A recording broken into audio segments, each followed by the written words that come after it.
So we're joined by my friend LeCourtney Young, real estate, financial, entrepreneur, actress, you name it. She's got a long list of accolades. We thank you so much for joining us today. I've got a room full here with me at Velma Jackson High Schools for our college and career readiness class. We're recording this for all of our Awesome. friends in Madison County Schools, Madison Central, Ridgeland High School, Germantown High School, the Academic Options Center, and our YouTube channel. So we thank you so much for taking some time for us today.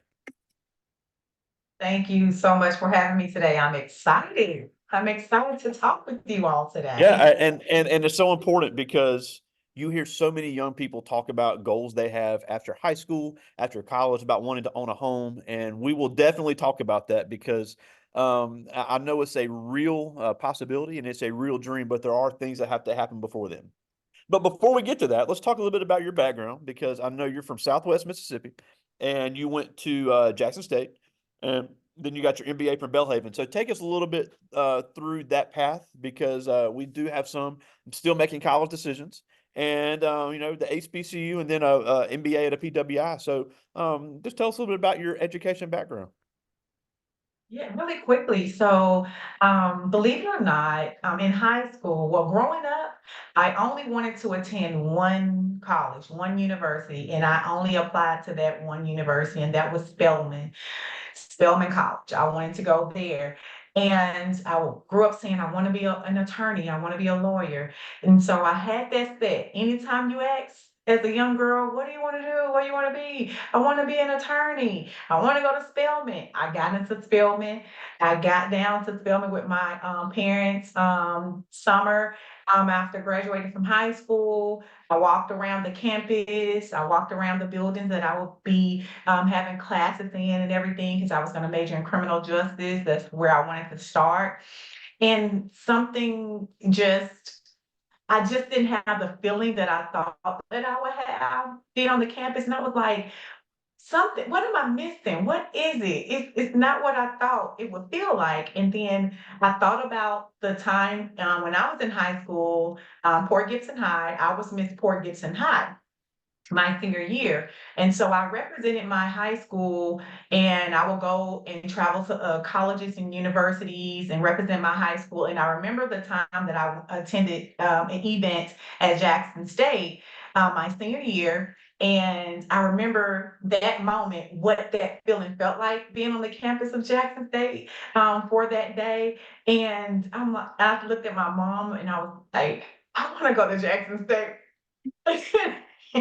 And she didn't hesitate because she had attended Jackson State. So that's how I ended up at Jackson State. I was like, it's not the feeling that I thought I would have. And I thought about that feeling I had at Jackson State. So I enrolled into Jackson State and I ended up majoring in education. And so instead of going after that dream of being an attorney, my mother was like, well, you'll always have a job in education. So you probably want to, look into getting, your degree in education. And so my freshman year, I started out in education, but after I finished my freshman year, I again was like, I'm not feeling like I'm on my path. I'm not feeling like I'm doing what I really want to do, what is happening.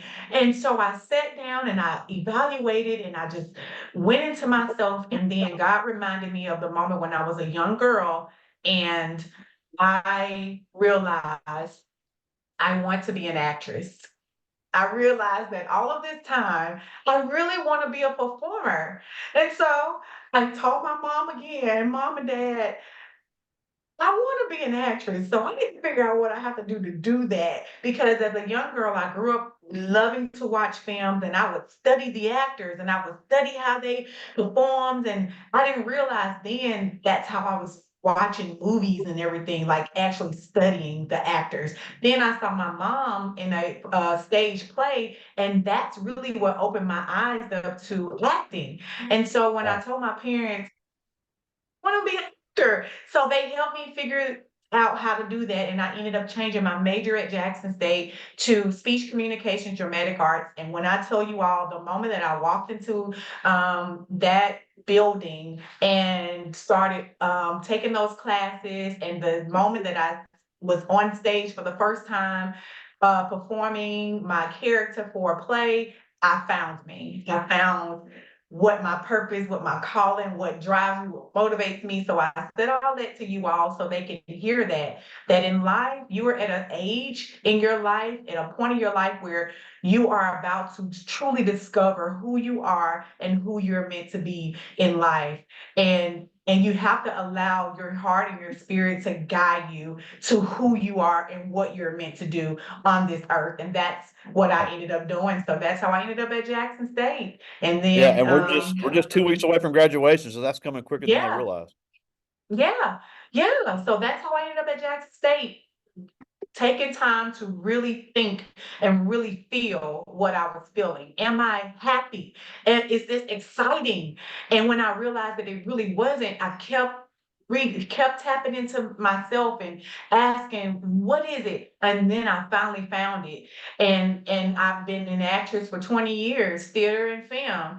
And then on that journey, my mom passed away in 2009, and that's what shifted me into the business world. And I realized that I asked myself, am I doing everything that I really want to do? Because guess what I ended up doing after college? Going into teaching. So even though I walked away from, getting an education degree, I ended up getting married and going into teaching in the school system as a reading coach. So I was a reading coach and a speech teacher with my degree. I was able to do that. And That's so awesome. that's how I got into education. And then she passed away in 2009, and it shifted me. And I said, well, what else can I be doing in this world? And I realized that I wanted to open my own tutoring company and my own performing arts company. So that's how I got into entrepreneurship, which led me to Belhaven to get my master's in business administration. Well, that's awesome. Well, one thing I wanted to hit on about Jackson State real quick is you mentioned drama. I'm friends with Mark Henderson, the director of Mad Drama there at Jackson State, which is an Absolutely. unbelievable performing arts group. And I really want to encourage anybody, whether you go to Jackson State or not, there are opportunities for scholarships in those performance groups that you don't necessarily have to be a drama major. You can be a part of Yes, groups like Mad Drama or wherever you go to school, and that is scholarship money that you are getting to perform. So I really yes. want to encourage everybody to look into that, even if you don't have a drama background. Mark is one You of the can best feel. directors in the country, and I stand by that. And if you are really passionate about it, he Yes. can teach you how to be a good actor. That's who taught me, that's who molded me into the actor that I am, into the speaker that I am. Um, uh, he was Mr. Henderson, but we still called him Doc Henderson then, before he even became Doc Henderson, but we called him Doc Henderson. So Matt Drum is where I got my start. And there were other students in the program, but was in other Yeah, degree fields. So yes, you're right. You don't have to be in that get in that department to be able to be in there. But yeah, it's my life has been a journey of me discovering who I am and what I really want to do in life, and I have done it. Everything that I put my mind to go out and do, I have accomplished. And any that's of you awesome. who's listening to me can accomplish your dreams and your goals and your desires. That's awesome. And and I just did want to hit on that because a lot of kids say, "Well, I'm not going to be a music major." You don't have to be. You can be in the choir at your school and get scholarship money. You can be in the Yes, band. You can be in the drama. So, did. especially because cost is prohibitive for a lot of people going to college. Find ways to get the scholarship money, and you get involved. You get the network. And I know that's a big part of what you do with in business. It's Yes, not about if how good you are at running a business. People have to know who you are. People have to know your reputation in business. Now, you mentioned entrepreneurship, absolutely. and I wanted to hit on this briefly as well, too. I have several students that have told me they want to be an entrepreneur. I want to be my own boss. They see the glamorous stuff on Instagram about people posting their stuff, and and I know they get sick of me saying this. I say this all the time. I'm a huge fan of Jasmine Sullivan, but her song about moving to Atlanta, opening a business and being rich is completely fictitious. It does not work like that. So, and we've had a couple in here that have been through our entrepreneurship program and have had some business concepts. So when they, even if you just run a side hustle as an entrepreneur, what are some things you have to know ahead of time before it ever happens? Oh gosh, you have to know what are you going to be giving to the world. You have to have a full understanding of what your talents and your skills are, or what is it that you're able to offer, because being an entrepreneur is not just saying, I want to be my own boss, because, and then you just jump out there like it's a job, like you just apply for it and then you're able to just start working. You have to do research. You have to, you still have to get education and understanding about what that specific thing is that you want to do as an entrepreneur, because there are so many different things that are out there. But if you tap into self, meaning you discover what your talents and your skills are, what products that you can present, and then you start to take time to educate yourself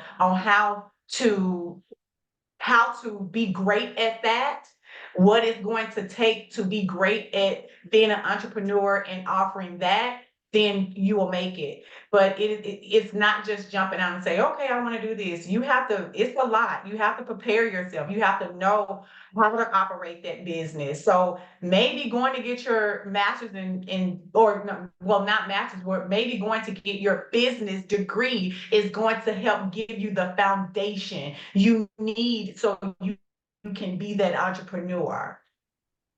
Yeah, and Jackson State, I also know Sharon Simmons, the head of the entrepreneurship department over there at Jackson State, and they do a great job as well, as do the other Mhm. other state universities. But having some kind of experience and knowledge of the business is vital. It's not just let me start selling stuff. It doesn't work like that. Now, the main thing I want to Absolutely. talk about today is about the process of buying a home, what it's like being a realtor, because now obviously, like we said, I have mainly seniors in here with me today. They're all about to start graduating from high school, moving on to that next transition in life.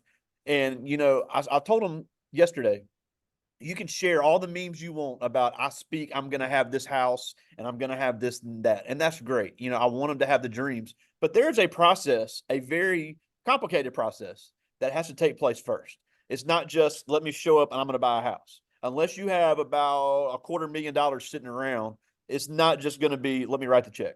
There's a lot of things that have to happen first. So pretty much every kid in here with me right now, no matter what their plan is after high school, has said things about, I want to have a family. I want to, have XYZ home and this, that, and the third. And that's great. And we support them in all of that. But I think it's important they understand the reality of what accomplishing that dream will entail. Absolutely. So, what I want you to think about is this. When you leave high school, how you start your life after high school will set you up either for a good life or a hard life. I'll put it that way. Um, so at this age, decide, what do you really want for yourself?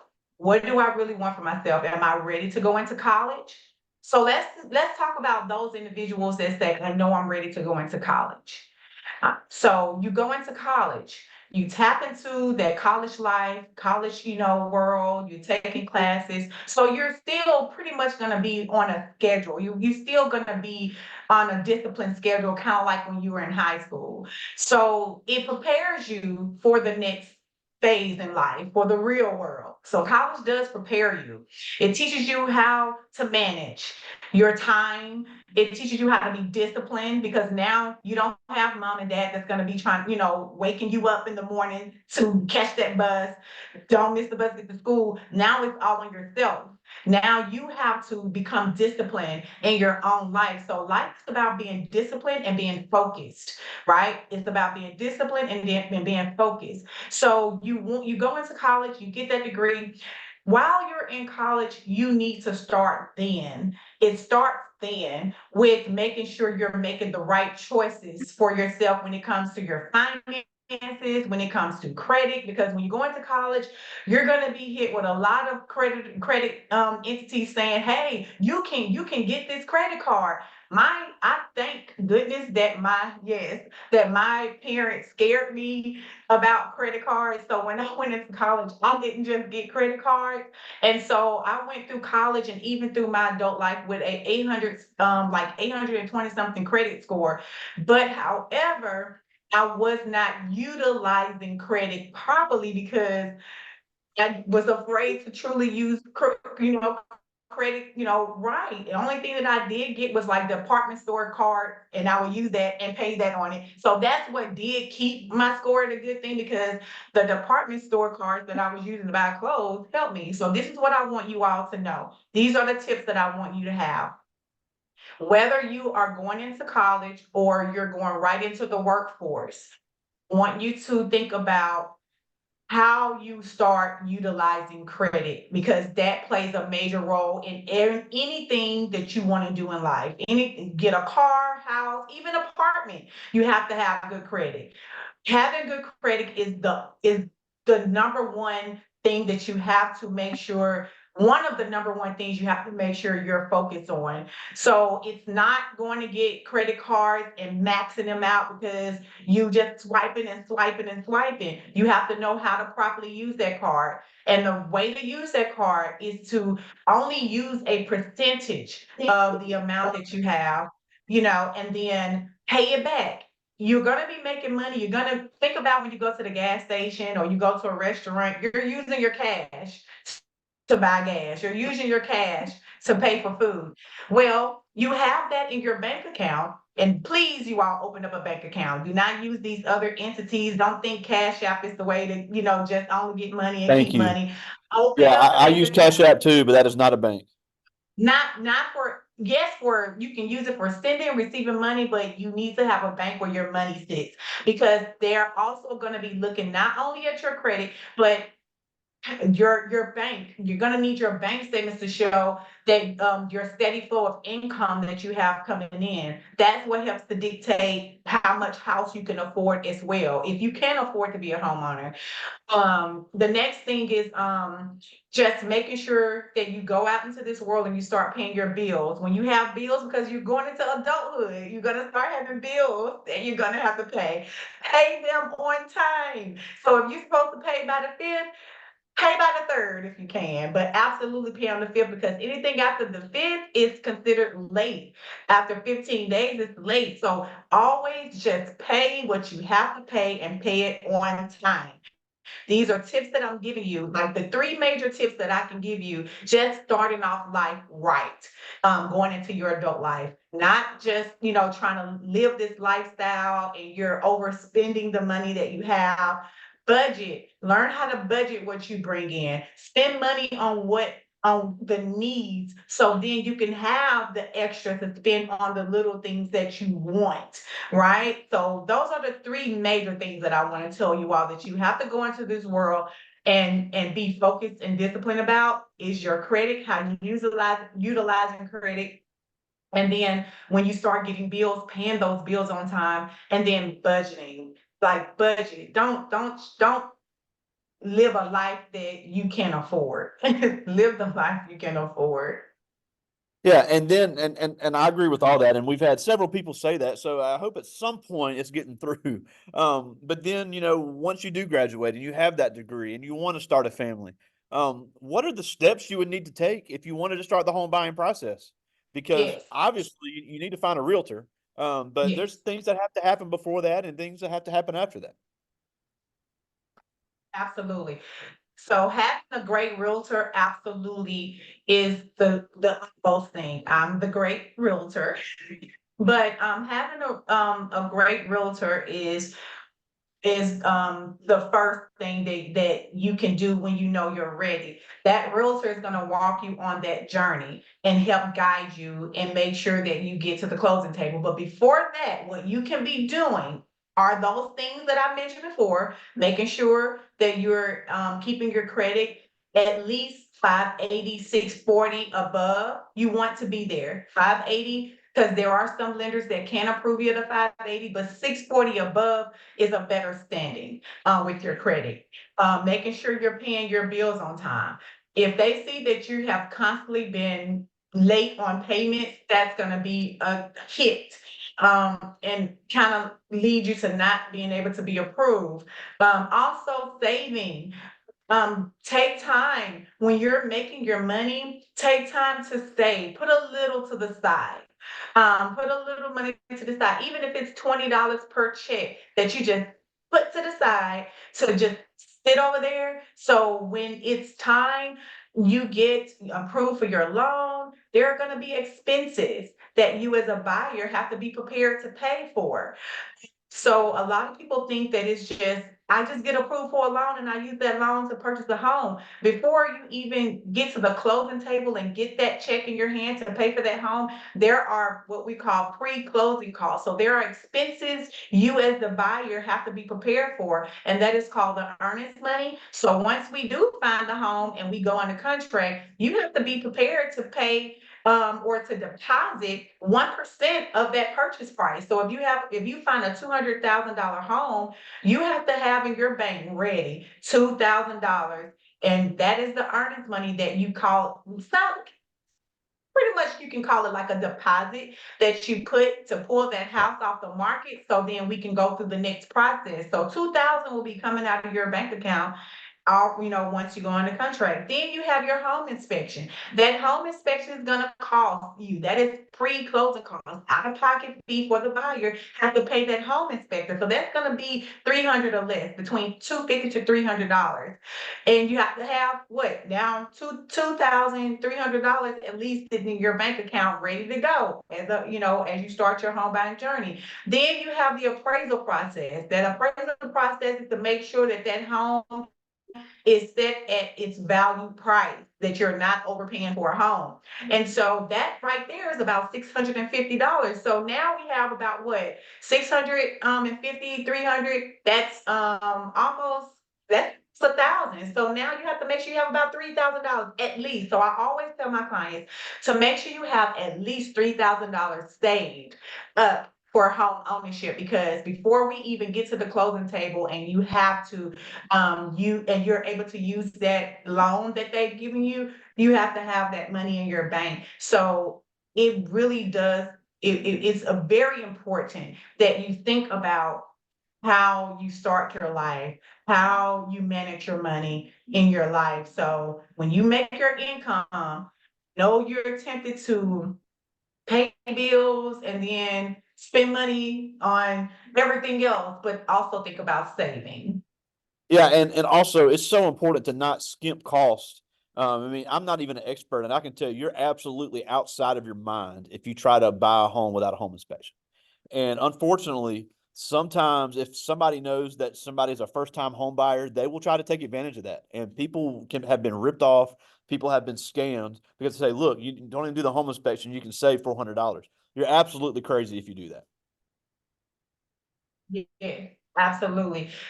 I always tell my clients, we have to get a home inspection, even, and sometimes on a deal, as your agent, I may, in order for you to win that, win and get the sellers to pick your offer, sometimes we may have to say, we're only gonna get that home inspection for our knowledge. So that's something else, but regardless, I try to convince my clients, we gotta get the home inspections because you want to know everything that's going on with that home inside and out.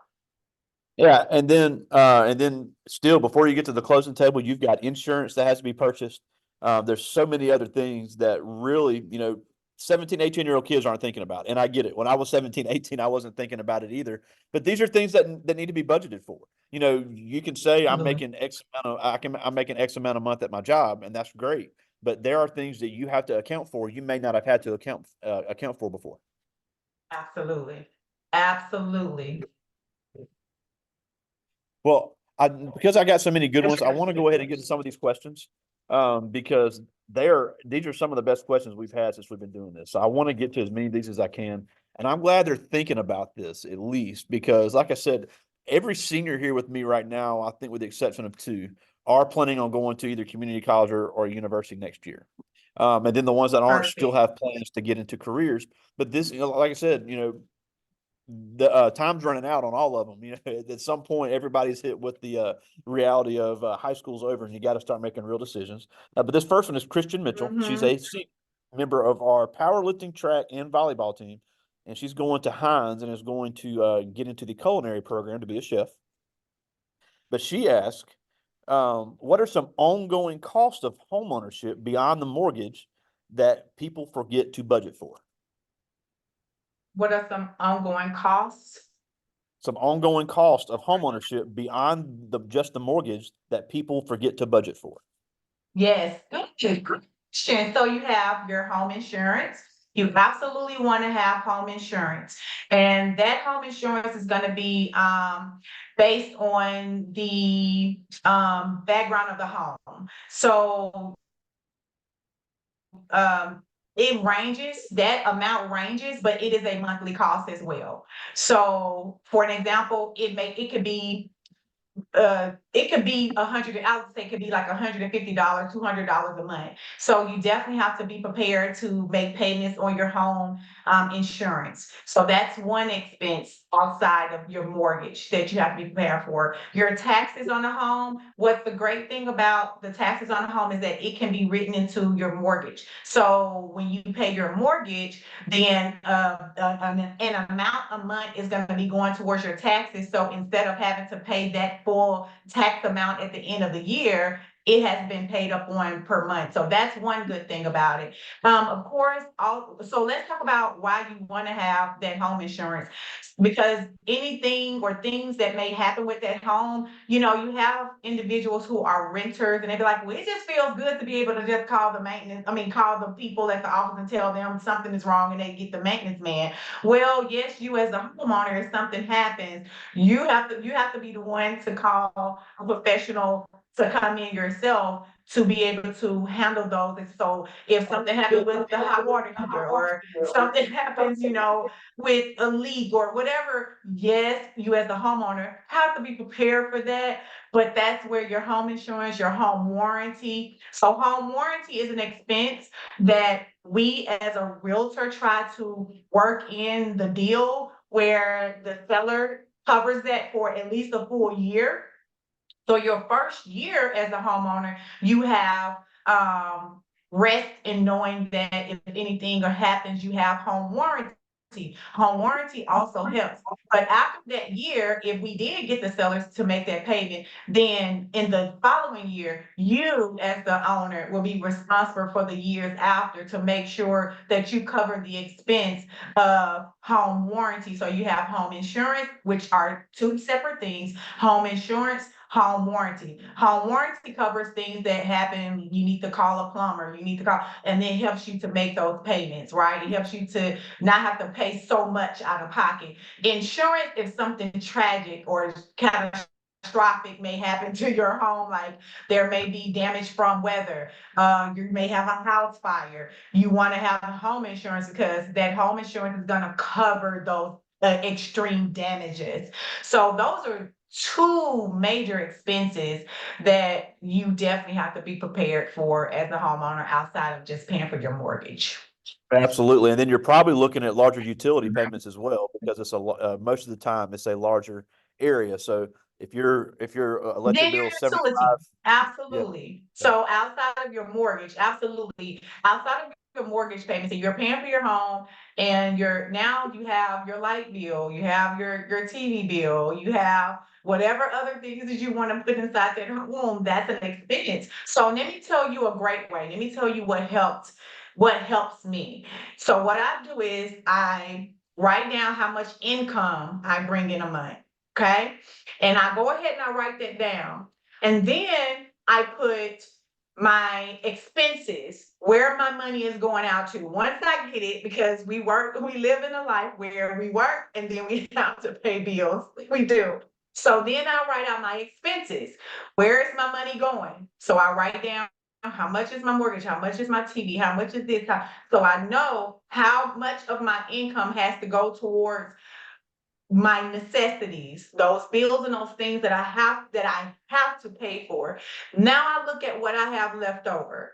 Now, based on what I have left over, I get to decide what I want to do with that. Okay? So then I think about, okay, I have gas that I have to spend. So now I know in a week's time, I'm spending about this much on gas. So I go ahead and I'm literally, you can type this into a spreadsheet. I come from old school where we write everything down, and my friends still laugh at me because I still use pen and paper to write everything down. It's like, can you use your computer? Writing, but I write it down. So I think about, I know I gotta have gas in my car. So I write down about a week, I'm spending about this much.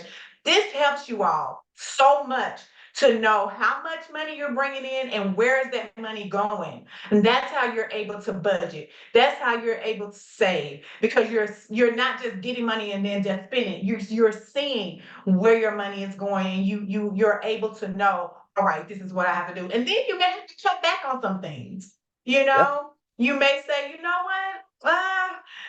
Need this, it's not a necessity. And that's what helps you to live a comfortable life. absolutely. I like this one. This is RJ Jones. He's a junior, but he asked, what is your personal opinion on whether or not now would be a good time to buy a home given the current market conditions? Now is always the perfect time. Let me tell you why. Now it doesn't matter what's happening in the market. It doesn't matter what you see. I know a lot of people are saying, well, I'm looking at the interest rate and all these things, and they say it's not time. You're gonna hear so many different opinions from others.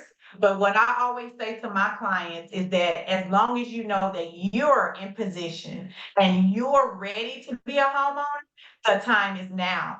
Because if you have your finances together, you've had your savings, your credit score is where it needs to be, now is the time for you to buy. Because once you become a homeowner, the door is open. The door is wide open for you more as a homeowner than waiting to jump into becoming a homeowner because you're gonna keep waiting because the market's gonna always fluctuate. It's never gonna be stable. Only time that the market or the interest rate has ever been as low as people think it's going to go back to was during COVID. And that was only because it was COVID. So people are thinking, wait to go back to 2.5. I don't know if we ever gonna see rates at 2.5 now. So what I always say is as long as you are financially ready to become a homeowner, you go after home ownership. Because even if the interest rates are at 7%, as a homeowner, if the interest rate ever drop, guess what? You can refinance.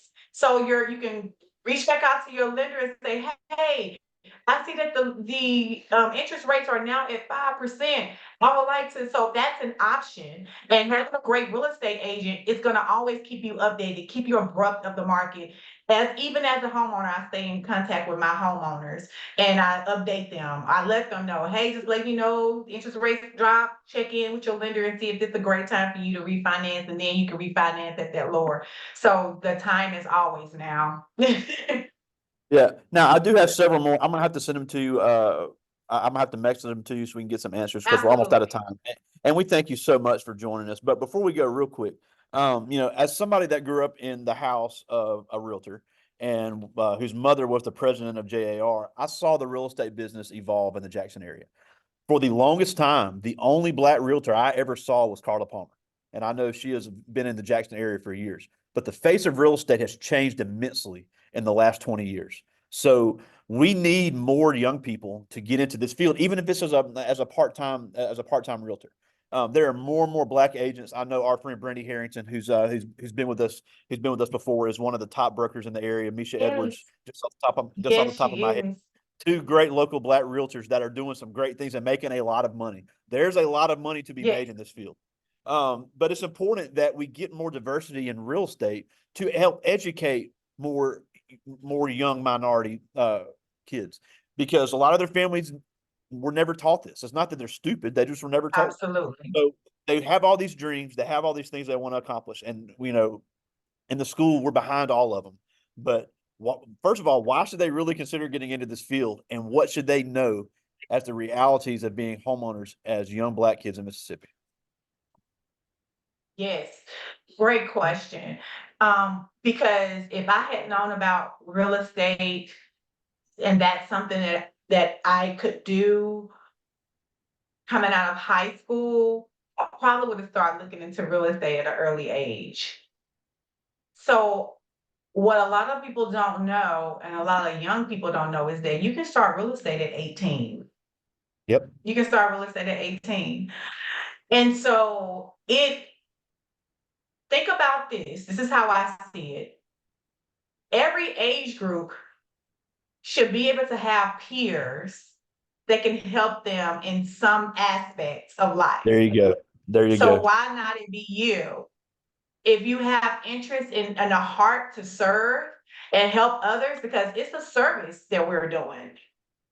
Yes, we get paid commission to help our clients to become homeowners or sell their homes or invest in homes, but you have to have a heart. You have to have a heart and you have to have a desire for what you do. Number one, because your people are going to be trusting you. They are trusting you with this, with their private information. They're trusting you to guide them and help them become homeowners or help them save. So you have to have a heart. But the process is simply saying, I want to be an agent. And then you have to go into school to get what is called pre-license. So you get your pre-license and you go, you learn the information, you take the quizzes, you pass the courses, and then you pass the class. Once Yep. you pass that, now you start studying for your state and your national exams. You study for your state national exams and you go take it and you pass it, you get licensed. You enter real estate through a broker. As a real estate agent, you have to be with under a broker. And that broker is where you hang your license, but you're still acting as an independent agent. So Yep. you have to go out there. You have to let people know that you are available and that you can help them. But I definitely would love to see more young individuals, 18, 20s, being a real estate agent because then you can directly help your peers that's 18, 19, 20s Absolutely. and so on. So go for it. Go for it. And it's not what HGTV shows us. It's not that cookie cutter everyone. But however, it is that exciting and it does have that much enjoyment in it being a real estate agent. Absolutely, and it's just so important to be educated on all the financial decisions that have to be made once they leave high school. Because, in my opinion, there's no bigger transition in your life than once you leave high school to your next step. So, we thank you so much for taking some time for us and Absolutely. giving us some great information. And Thank I've got you. some questions. I've got some more questions here. I'm going to send you. And just whenever you Send get a it to chance to me. answer those, I would love to get their answers. And again, LeCourtney Young, we thank you so much for joining us today. Thank you for having me and best wishes to all of you students. You got this. Follow your dreams, follow your heart, do what you want to do in life. Love it. Talk to you soon, buddy. Awesome. See ya.